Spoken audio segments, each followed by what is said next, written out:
Arrival in the UK. We had planned our arrival in the UK 3 months in advance and had bought flights accordingly. I had asked friends and family to look out for accommodation for us and spent a lot of the intervening time researching procedures and looking for possible problems and their solutions. 2 days before our actual arrival in the UK, my brother, our fallback in case we were homeless, informed me that we would not be able to stay with him.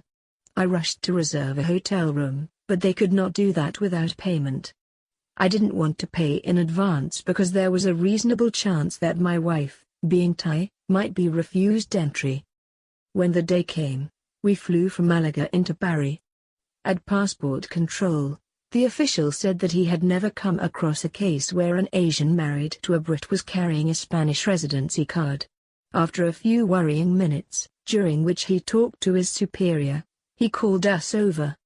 He wanted to see her passport and residency card, and then gave her leave to stay for 6 months. So far, our arrival in the UK was going better than we had hoped for, except for accommodation. A taxi took us to the hotel and, unbeknownst to us, we took the last room in Bari.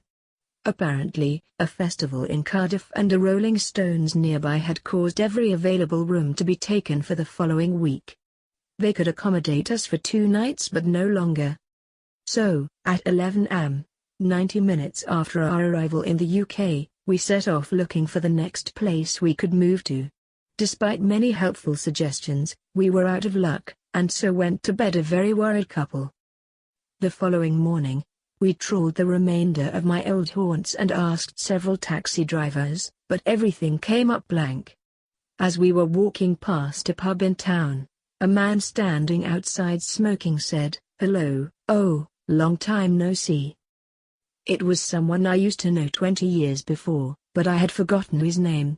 I asked whether he knew of any lodgings, and he took us inside for a think. Anyway, he offered us his spare room which would become vacant after 5 days. We leapt at it. Now we only had 5 days to cover.